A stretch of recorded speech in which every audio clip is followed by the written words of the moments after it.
사도신경 신앙 고백함으로 수요일 저녁 예배 드리겠습니다.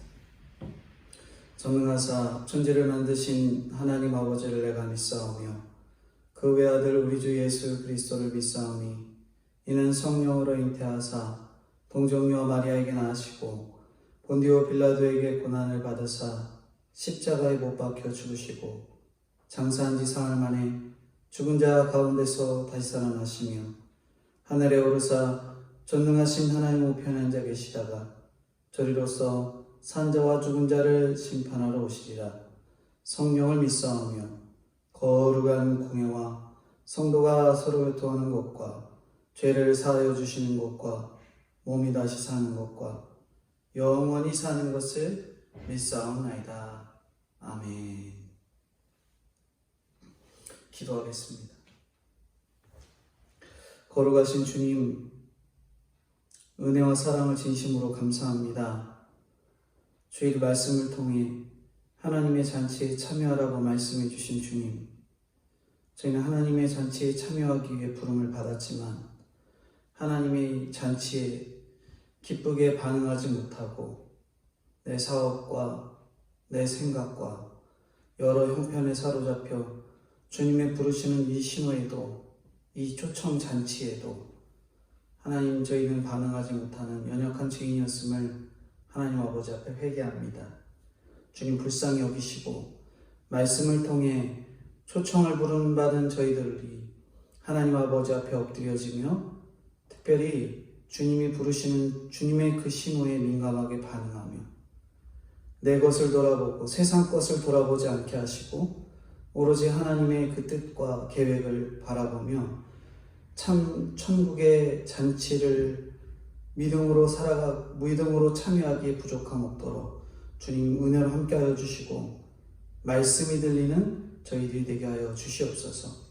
오늘 수요 예배를 통해 저희들이 귀한 말씀을 들을 텐데 저희들의 마음밭이 옥토와 같이 준비가 되어 잘 들을 수 있고 마음에 새기고 몸소 실천할 수 있는 귀한 은혜의 시간이 되도록 주님 마음이 열리고 귀가 열리고 하나님 준비되는 시간 되게 하여 주시옵소서.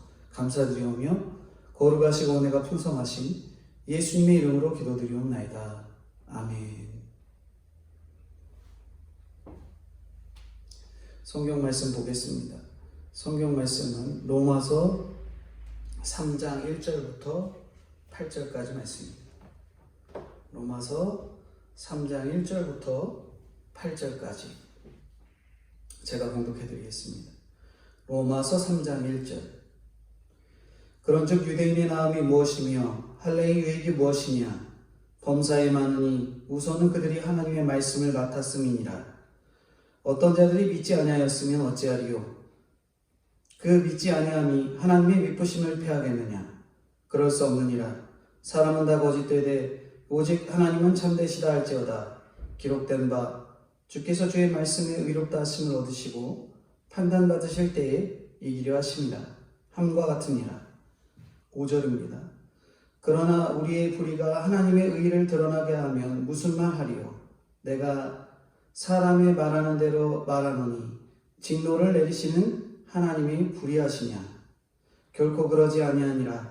만일 그러하면 하나님께서 어찌 세상을 심판하시리요?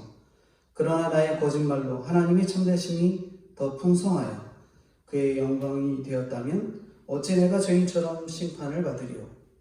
8절입니다. 또는 그러면 선을 이루기 위하여 악을 행하자 하지 않겠느냐? 어떤 이들이 이렇게 비방하여 우리가 이런 말을 한다고 하니 그들은 정죄받는 것이 마땅하니라. 아멘.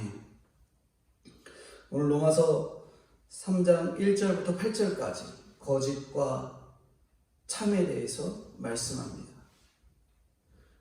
과거 청렴하고 신앙을 지키려는 노력을 한 신앙의 선조들이 이 흐름은 영국에서 미국으로 시간이 흘러 오늘 대한민국까지 왔습니다. 그런데 중요한 것은 시간이 지날수록 신앙이 변질되고 세상화된 그 사람들의 교회는 문을 닫고 다른 용도로 이용이 되고 있습니다. 영적으로 혼탁해져 버린 시대를 살아가고 있지요. 오늘 이 시대도 우리가 영적으로 혼탁한 시대를 살고 있습니다. 차별금지법이라든지 낙태 허용법이라든지 이러한 것들이 저희 대한민국 코앞에 닥쳐왔어요. 이 시대에 참과 거짓을 분별하기란 점점 어려워지기 시작했습니다.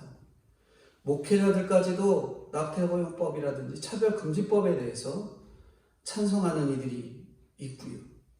전혀 알아듣지 못하는, 이해하지 못한 채 찬성하는 이들이 있을 뿐만 아니라 그것이 정말 차별을 하지 않는 이 세상의 인권을 주장하는 이들의 말이라 하면서 그것을 또 동참하는 이들이 있다는 것이죠. 그만큼 시대적으로 참과 거짓을 분별하기가 어려워지게 되었습니다. 요한복음 8장 44절에 보면 제가 읽어드리겠습니다. 너희는 너희 아비 마귀에게서 났으니 너희 아비의 욕심대로 너희도 행하고자 하느니라. 그는 처음부터 살인한 자요 진리가 그 속에 없으므로 진리에 서지 못하고 거짓을 말할 때마다 제 것으로 말하니 이는 그가 거짓말장이요 거짓의 아비가 되었습니다.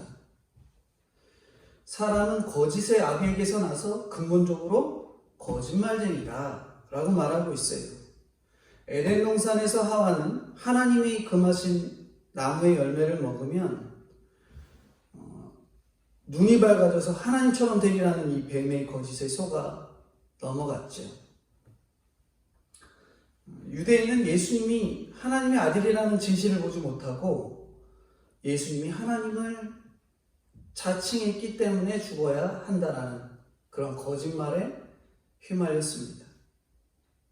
이렇게 하나님의 자녀들이 거짓의 실체를 깨닫지 못하면 결국 마귀의 도구가 되어 사용되고 마귀의 사역을 돕게 되는 것이지요.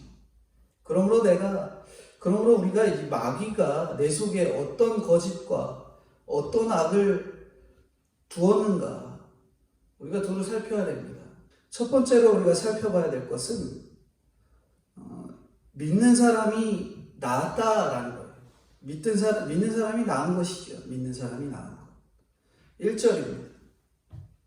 그런즉 유대인의 나음이 무엇이며 할례의 유익이 무엇이냐. 나음, 믿는 사람이 나은 것이 무엇이다. 나은 것에 대해서 말합니다.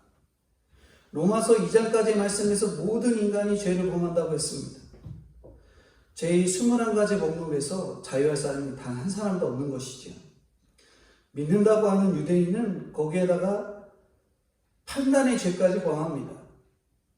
그러므로 사도 바울은 그렇다면 유대인의 나음이 무엇이냐 이렇게 묻는 거예요. 믿는 사람이 나은 것이 무엇이냐 하는 것이죠. 인간의 본질이 거짓말장이라고 했는데 예수님을 믿는 사람이라고 나은 게 있을까? 우리가 믿는 사람으로서 속고 있는 거짓은 없을까? 유대인은 하나님께 택함을 받았다는 선민의식에 젖어 있었는데 선민의 책임은 강조하지 않고 특권만 불어주셨기 때문에 회개해야 할 시점에 그들의 입에서 나온 것은 회개가 아니라 원망과 불평이었던 겁니다.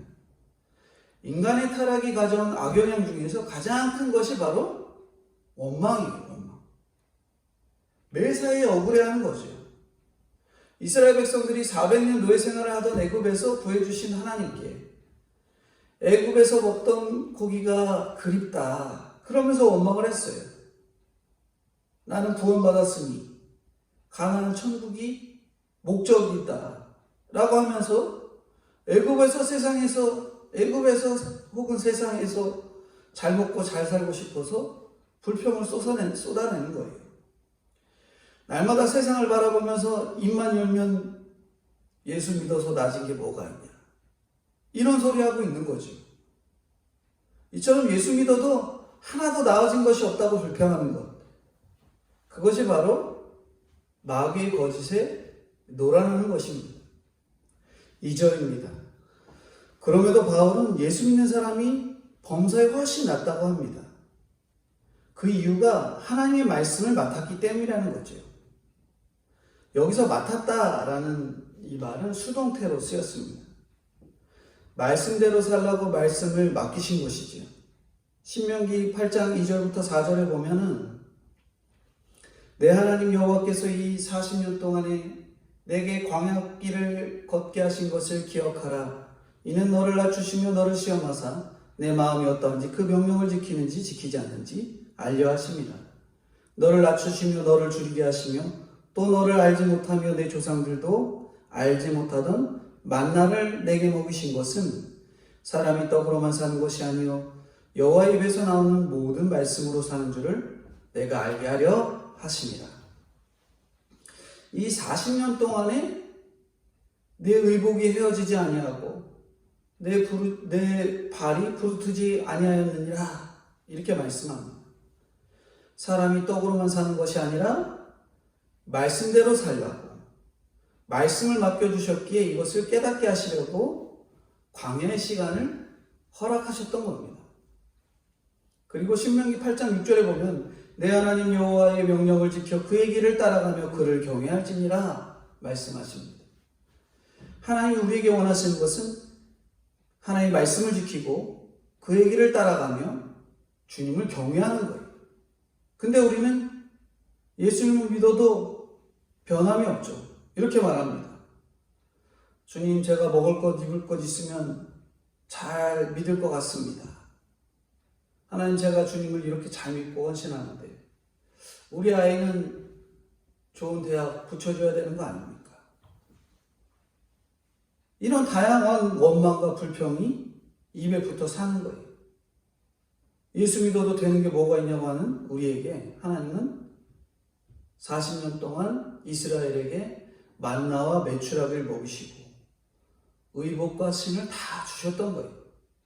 그 40년의 결론은 인간이 뭐 떡이 없어서 의복이 없어서 죄 짓는 것이 아니라 그것을 다 공급해 주셔도 인간 속에는 뭐가 있다고요? 죄가 있다. 죄가 있다는 거예요. 광야에서 이스라엘 백성이 왜 다 죽었어요? 먹을 게 없어서 죽은 게 아니라 금송아지 섬기다가 자기 죄로 죽었습니다. 아담과 하와는 완벽한 환경에서 하나님이 주신 지혜와 능력으로 하나님의 대리인으로 사는 복을 받았잖아요. 그러므로 그러나 거짓으로 유혹한 사탄으로 인해서 진리를 따라 행하지 않으므로 불행이 시작되었습니다. 그러므로 믿는 사람으로서 세상보다 나은 복은 떡과 의복이 아니라 하나님의 말씀에 있다는 거예요. 내가 뭔가 부족해서 예수님을 못 믿겠다고 하면 이미 마귀에게 조롱받은 거예요. 하나님이 유대인에게 믿는 우리에게 진리의 말씀을 주셨는데 그것을 거역하고 거짓된 것만 구하기 때문에 비참한 삶을 사는 것입니다. 두 번째로 모태신앙이 나은 거예요. 모태신앙. 1절 다시 한번 볼까요? 그런즉 유대인의 나음이 무엇이냐, 할례의 유익이 무엇이냐. 할례 받은 사람은 모태신앙으로 볼 수 있습니다. 일반적으로 모태신앙보다는 당대 처음 믿는 사람의 믿음이 훨씬 좋아 보일 때가 있어요. 그런데 바울은 분명 유대인의 나음, 모태신앙이 나은 것이 있다고 하는 겁니다. 당대의 신앙은 하나님을 떠나 살다가 확실한 변화, 뒤집어짐, 특별한 일들을 경험하고 믿는 경우가 많아서 굉장히 뜨거워 보일 때가 많이 있습니다. 그리고 좋죠. 그런 열정도 필요합니다. 교회를 열심히 다니고 이끌어갑니다. 하지만 이들은 하나님을 경험한 역사가 빈약하기 때문에 자신의 변화에만 관심을 두고 있죠. 자신의 감정과 상황에 따라 뜨거워졌다 혹은 식어졌다 하는 기복이 있습니다. 뭐 폄하하는 건 아니지만 그러한 과정들이 있다라는 거예요. 이들은 감각적이고 경험적이고 신비적 그리고 환상적입니다. 신앙의 기준은 열심이 아니라 하나님 앞에서 자기 죄를 보는가 못 보는가에 달려있거든요. 당대의 신앙은 자신이 회심하고 돌아온 것만 생각하니까 대단한 거예요. 뜨겁게 떠있지만 자기가 얼마나 죄인이고 하나님 앞에 얼마나 하나님이 얼마나 나를 참아주고 계시는지 인정하기가 점점 어려워지죠. 그러나 어려서부터 말씀으로 하나님을 배웠고 여러 사건을 통해서 하나님을 경험한 사람은 시간이 지날수록 스스로 죄인인 것, 하나님의 주권을 인정하게 됩니다. 성경 말씀을 통해서 살아갈수록 인간이 죄인이라는 것을 깨닫습니다. 우리가 부부가 있잖아요. 부부가 결혼을 해서 날마다 미소를 띠면서 여보 사랑해 만 부르짖는 관계가 아님을 알아야 되는 거예요. 죄인끼리 만났으니까 얼마나 아슬아슬하겠어요. 살얼음판을 걸어가는 것 같습니다. 자식 하나 더 낳았으면 죄인 하나 추가됩니다. 그렇게 죄인들끼리 모여있으니 사는 게 아니에요. 그래서 날마다 다투고 불만을 쏟아내고 원망을 쏟아내고, 그래서 결혼의 목적이 행복이 아니라 거룩인 거예요. 다투고 싸우면서 점점 나의 죄를 보게 되고 신앙적으로 쌓여가는 거예요. 그냥 겉으로 포장해서 헤헤거리는 그런 가족들은 정말 거룩으로 세워지기가 어렵습니다. 싸우다가 자신의 내면에 숨어있는 진정한 죄를 깨닫고 회개하는 시간을 가족끼리 말씀을 보며 깨달아야 되는 거죠. 그게 진정한 가족의 관계가 되는 겁니다. 하나님과의 관계에 있어서도 마찬가지예요. 알려면 지지고 볶아야 됩니다. 뜨거운 불에 와야 하고 살을 대야 되는 거예요. 신앙생활을 가면서 그 긴 시간을 통해서 나에 대해 놀라고 다른 사람에 대해서 이해하게 됩니다. 인간이 어떤 존재인지, 죄가 무엇인지 깊이 이해하게 되는 거죠. 그래서 모태신앙이 유익이 있어요. 아직 구원받지 않고 거듭나지 않았어도 그동안 걸어온 그리고 들어온 성경 말씀이 유익이 되기 때문에 그렇습니다. 세 번째로 거짓의 사람들이 3절 4절인데 3절 4절 읽어드리겠습니다. 어떤 자들이 믿지 아니하였으면 어찌하리요? 그 믿지 아니함이 하나님의 미쁘심을 패하겠느냐? 그럴 수 없느니라. 사람은 다 거짓되되 오직 하나님은 참되시다 할지어다. 기록된 바 주께서 주의 말씀으로 의롭다함을 얻으시고 판단받으실 때에 이기려 하심이라 함과 같으니라. 믿지 아니함이 하나님의 미쁘심을 패하겠느냐? 말의 의미는 내가 모태신앙이고 말씀을 맡은 자로서 믿지 않아도 하나님의 신실하심이 없어지느냐라는 거예요. 그러나 바울은 단호하게 그럴 수 없느니라 말합니다. 안 믿는 사람뿐 아니라 믿는 사람도 죄를 행합니다. 신실한 다윗조차도 거짓말을 간음을 했어요. 그러나 하나님의 말씀과 하나님의 판단은 항상 정당하시죠.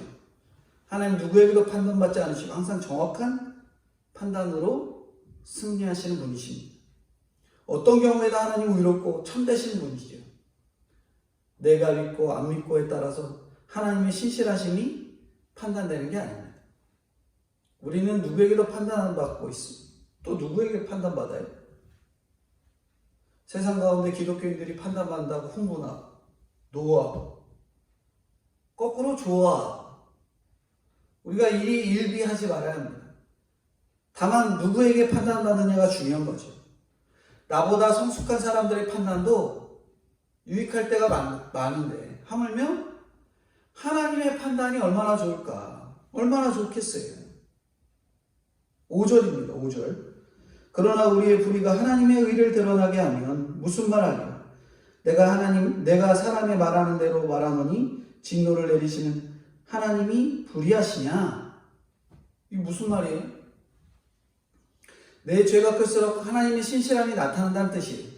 나의 옳지 못한 것이 하나님의 옳으심을 더 부각시켜주기 때문입니다. 결국 내 죄가 하나님께 유익이 된다는 거예요. 인간관계를 예로 들면 억지로 사람 괴롭히면서 내가 못되니까 너는 더 착해 보이지 않아. 이러는 거예요. 내가 엄마 속썩여주니 엄마가 더 위대해 보이지 않아. 나한테 화내면 안 되지. 이러는 거예요. 그럴듯한 말 같지요. 그러나 바울은 결코 그렇지 않다. 결코 그렇지 않다. 5절부터 7절에 5절 읽었어요. 6절 7절 이렇게 결코 그렇지 아니하니라. 만일 그러하면 하나님께서 어찌 세상을 심판하시리요. 그러나 나의 거짓말로 하나님의 참되심이 더 풍성하여 그의 영광이 되었다면 어찌 내가 죄인처럼 심판을 받으리요. 인간의 불의가 하나님의 의를 드러내는 것이 아닙니다. 그럼 궤변이죠, 궤변. 사람이 완고해지는 데는 한 단계가 있어요. 1단계는 죄 짓는 것을 무서워하는 것.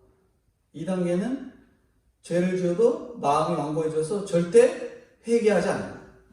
3단계는 죄를 합리화하는 것. 이것이 거짓된 사람들의 특징이거든요. 유대인은 자기 죄를 전혀 인정하지 않고 하나님이 자신들을 선택했기 때문에 자신들의 잘못이 곧 하나님의 잘못이라고 한 거예요. 그러나 이것은 자신들의 위선과 자신들의 그런 형식주의를 교묘하게 정당화했던 거거든요. 성경에 유다를 본 사람들이 이렇게 말합니다. 뭐라고 말해요, 유다? 가룟 유다 말하는 가룟 유다. 예수님이 이 땅에 오셔서 우리를 위해 죽으셔야 하는데 나서는 사람이 하나도 없어갖고 가룟 유다가 예수를 팔았다. 그러니까 가룟 유다가 구속사에 이르는 게 아니냐, 1등 공신 아니냐. 그러니까 유다를 어떻게 심판할 수 있냐. 혹시 공감하시나요? 오늘뿐만 아니라 가고오는 이 세대의 악한 사람들은 다 이런 질문을 하는 거예요. 더 유명한 질문이 있습니다. 하나님이 저 에덴 동산에 왜 선악과 만들어 놓고 인간을 왜 죄 짓게 하셨을까?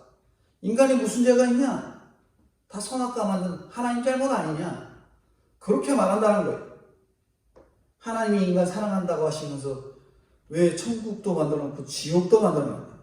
왜 구원받은 사람만 천국 보내주고 나머지는 왜 지옥에 보내냐? 그럼 사랑의 하나님 아닌 거 아니냐? 그러면서 생각을 하고 자기들의 주장을 펼쳐줘요. 이런 생각이 우리 속에 잠시 잠깐이라도 들어왔다면 우리 속에 끊임없이 마귀가 거짓된 것을 심어넣고 우리에게 유혹하는 그러한 언어들이었음을 우리들이 깨달으셔야 됩니다. 마귀는 어떠한 핑계를 대서라도 하나님이 불의한 분이다라는 것들을 말하게 하기 위해서 그러한 이 세상이 이성적이고 세상의 방식으로 하나님을 시험하고 조롱하는 것이죠. 신앙서적 가운데 이 거짓의 사람들이라는 책에서 악의 본질을 뭐라고 말하냐면 자신의 죄와 불완전을 인식하지 못하는 것이 아니라 그것을 인정하지 않는 것이다. 그러니까 자기의 죄와 불완전함을 인정하지 않는 것.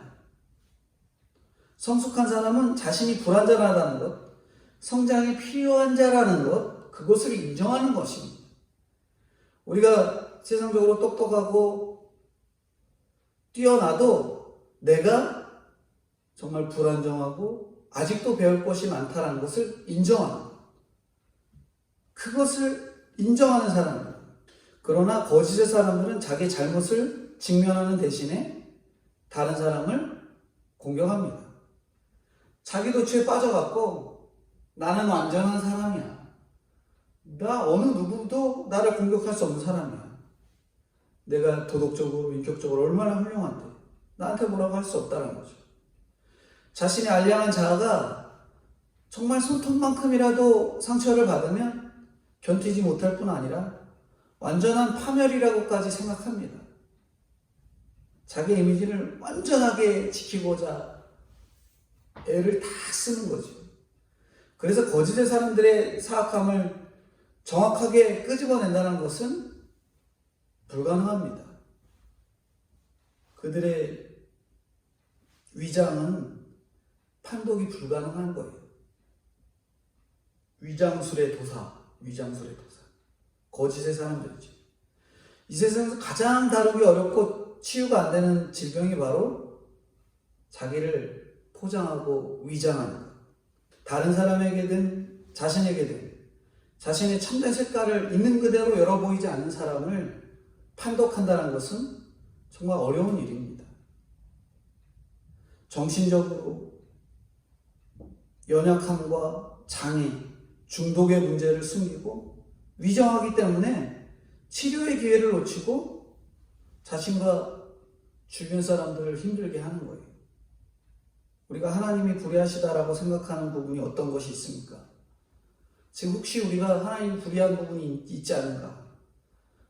세상적으로 왜 기독교가 욕을 먹는가? 하나님 뭔가 이게 잘못된 게 아닌가? 하나님이 모든 것을 정하셨으니 내 잘못도 하나님 탓이라고 여겼던 적이 우리가 속으로 있지 않았는지, 내 멋대로 살면서 하나님이 다 알아서 하실 것이라고 하나님을 왜곡한 거짓의 신앙을 우리는 우리 속에 있었던 그런 신앙들을 다 끄집어내야 됩니다. 그게 바로 마귀가 우리의 이 안에 있었던 이 거짓되고 특별히 우리의 욕심된 그런 것들을 다 끄집어내서 위장하려 했던 것들이죠. 네 번째로 우리는 하나님의 참되심을 전하는 일꾼이다라는 것을 깨달아야 합니다. 마귀는 속임수의 영이고 또한 자랑의 영이잖아요. 악이 있는 곳에는 언제나 거짓이 있습니다. 악은 언제나 거짓과 관계를 맺고 있어요. 마귀의 활동과 인간의 거짓은 분명 상관이 있습니다. 마귀는 사람들끼리 사랑하지 못하도록 만들지요. 서로에게 상처를 주게 하고 그 상처를 이용해서 거짓의 사람을 만듭니다. 그래서 우리는 죄는 미워하되 죄인은 미워하지 말아야 되는 거죠. 거짓의 사람은 미움과 정죄의 대상이 아니라 사랑하고 돌봐야 될 대상이라는 거예요. 거짓된 인간의 특징을 깊이 묵상할수록 거기서 나 또한 자유로울 수 없다라는 것을 깨닫게 되는 것입니다. 이 세상 모든 사람이 다 죄인이에요. 그래도 믿는 사람이 낫다고 하는 것은 내가 죄인이라는 것을 알기 때문에 그런 거예요. 불신자는 율법이 없고 말씀을 받지 못했기 때문에 죄에 대한 이해가 부족해요. 하나님 모르고 죄를 모르니까 인간에 대한 이해도 아주 미약합니다. 믿지 않는 내 남편 혹은 배우자가 나를 이해하려고 해도 할 수가 없는 거예요. 믿지 않으니 믿는 우리를 이해하기가 어려운 거죠. 죄가 무엇인지 모르니까 그렇습니다. 예수님을 안 믿는 사람의 기준으로 도덕적인 죄, 윤리적인 죄, 전부예요. 거기서 조금 더 나가면 양심적인 죄까지 고려한다면 정말 대단한 사람이죠. 그런데 그리스도인은 하나님과의 관계, 영적인 죄를 생각하기 때문에 한 단계 더 높은 사람입니다. 하나님을 몰라서 어떤 문제도 해결할 수 없는 안 믿는 사람에게 우리는 해줄 말이 있는 거예요. 같은 일을 당해도 하나님의 말씀으로 치료를 해봤기 때문에 해결책을 제시할 수 있는 거죠. 우리가 인생을 살아가면서 온갖 문제들이 일어납니다. 대단한 사람과 결혼하든, 대단한 직장에 들어가든, 어느 유명한 학교에 들어가든 끊임없이 인간관계에서 문제가 일어납니다. 오해도 있고, 매도 많고, 소외도 당하고, 욕도 먹습니다. 유혹도 넘어가고, 중독도 일어납니다. 마약에도, 술에도 취하죠. 이럴 때 죄인의 대처 방법은 한계가 있어요. 속일 끓이든지, 미워하든지, 끝끝내는 자살을 하든지, 부부관계는 또 이혼을 하든지, 다 자기 나름대로 합리할 뿐인 것이죠. 불신자는 그렇게 할 수밖에 없어요. 죄가 뭔지 모르기 때문에 처방도 치료 방법도 모르는 것이죠. 믿는 성도인 우리는 이런 불신자들에게 죄를 해결하는 모습을 보여줘야 할 책임이 있습니다. 우리에게 말씀을 가지고 있으라고 말씀을 가지고만 있으라고 하지 않으셨어요. 말씀을 맡은 자로서 말씀의 빛을 비춰내야 되고, 신자와 불신자와의 그 다른 것은 고난의 사건을 통해서 하나님의 말씀을 듣는다는 것.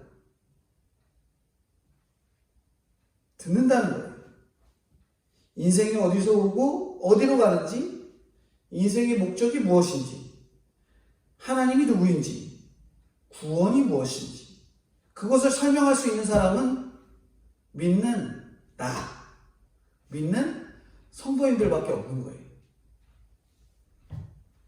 그래서 우리가 하나님의 말씀을 전하는 전달자, 메신저의 역할을 해야 됩니다. 나아가서 죄가 무엇인지 모르고 병들어 있는 주변 사람들에게 죄를 가르쳐주기 위해서 우리가 말씀을 맡은 삶을 보여줘야 되는 거예요. 믿는 자는 죄와 중독을 해결하는 모습을 보여주는 책임이 있어야 됩니다.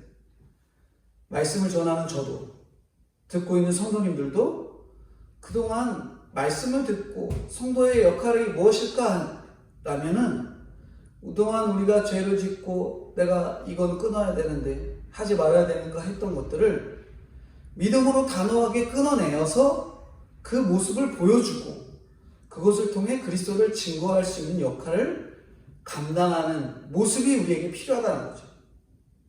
불신자들의 죄가 무엇인지 알려줄 수 있는 사람은 오직 믿는 우리밖에 없습니다. 믿는 우리밖에. 우리가 말씀을 맡았다는 것은 얼마나 큰 책임이고 특권이 있겠어요. 근데 말씀을 맡았다고 하면서 더 교묘하게 완악한 악을 저지르는 사람은 마귀의 조종을 받는 거짓 사람에 불과하다는 것, 우리가 기억해야 되는 것이요. 결론인데 우리가 여전히 비교하고 돈이 있어야 예수 믿겠다, 병이 나아야 예수님 믿겠다, 모든 문제가 해결되면 그때는 잘 믿겠다, 그런 우리를 하나님께서 정말 가슴 아프게 지켜보고 계세요. 거짓이 팽배하고 사랑이 없는 힘든 환경에서라도 우리가 말씀을 나누고 전해야 하는 것입니다. 그 무엇보다 내게 말씀을 맡겨주신 것이 나의 능력이에요. 말씀에 있어서 나는 천하보다 귀하고 천하를 가질 수 있는 사람임을 오늘 우리가 깨닫고 거짓과 참을 구별해내고 우리가 끝까지 거짓된 것들을 추구하지 아니하고 주님의 참되심을 가지고 우리가 드러내고 그러하여서 주님의 영광을 드러낼 수 있는 저와 성도님들이 되어야 될 것을 말씀을 통해서 깨닫게 해주시는 것입니다. 기도하겠습니다.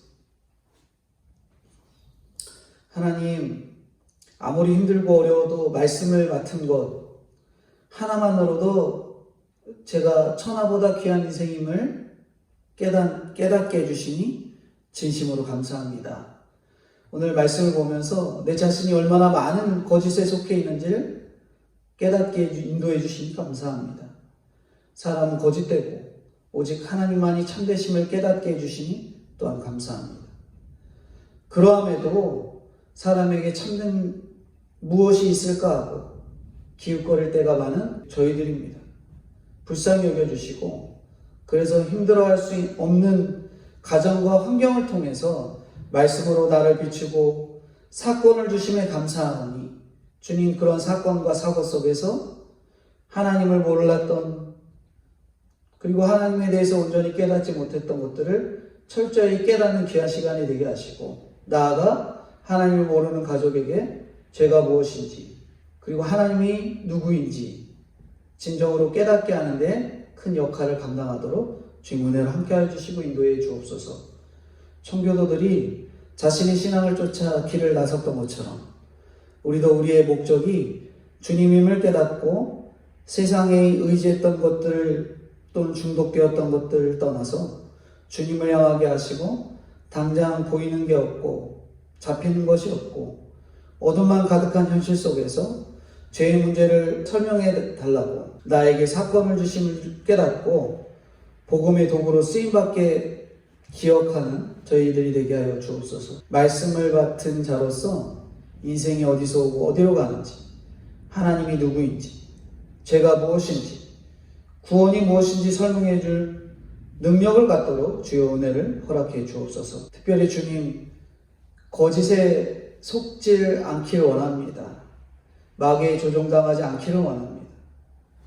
나의 거짓을 합리화하지 않게 하여 주시고 내 죄를 인식하고 인정하고 다른 사람들의 죄를 깨닫게 하는 복음의 증거자, 메신저, 그 역할들을 감당하는 저희들이 되게 하여 주옵소서. 코로나로 회개의 시간, 나아가 영의 회복의 시간이 되게 하시고 백신이 빨리 개발되어 수많은 사람들의 목숨이 주님께로 돌아와 주님을 부르짖는 귀한 은혜를 허락해 주옵소서. 차별금지법, 낙태허용법이 통과되지 않도록 주여 성도의 기도를 들어주시고 저희들에게 특별히 더욱 엎드려지라고 성도에게 하나님의 뜻이 이 땅 가운데 있음을 깨달으라고 이러한 사건과 환경에 처하게 해주심을 깨닫고 엎드려 무릎 꿇고 기도하며 주님께 매달릴 때 주님께서 들어주시는 줄 알고 나아가기에 부족함 없는 저 성도님들 될 수 있도록 은혜로 함께하여 주시옵소서. 특별히 3주간 이렇게 온라인 예배로 대면 예배를 드리지 못하고 있는 상황 속에서 주님 불쌍히 여기사 온라인 예배 중에도 주님을 만나고 주님께서 주신 은혜를 받고 깨달음의 시간이 될 수 있도록 주님 은혜로 붙들어 주시고 인도해 주옵소서. 감사드리옵고 예수 그리스도의 이름 받들어 기도드리옵나이다. 아멘. 아직까지 사회적 거리두기가 2단계로 유지가 되고 있습니다. 저희가 기도로 주님과 더욱 깊은 관계의 시간을 갖게 하시고 주님께 엎드려지는 시간인 줄 아시고 그 가운데서 기도와 말씀 읽기, 또 말씀을 통해 주님과의 그러한 깊은 교제를 나누는 시간이 되도록 힘써주시는 저와 성도님들이 되어야 되겠습니다. 주님 가르쳐 주신 기도로 예배 마치겠습니다. 하늘에 계신 우리 아버지여, 이름이 거룩히 여김을 받으시오며 나라의 임하옵시며 뜻이 하늘에서 이루어진 것 같이 땅에서도 이루어지이다. 오늘날 우리에게 일용할 양식을 주옵시고 우리가 우리에게 죄지은 자를 사하여 준 것 같이 우리의 죄를 사하여 주옵시고 우리를 시험에 들게 하지 마옵시고 다만 악에서 구하옵소서. 대개 나라와 권세와 영광이 아버지께 영원히 있사옵나이다. 아멘.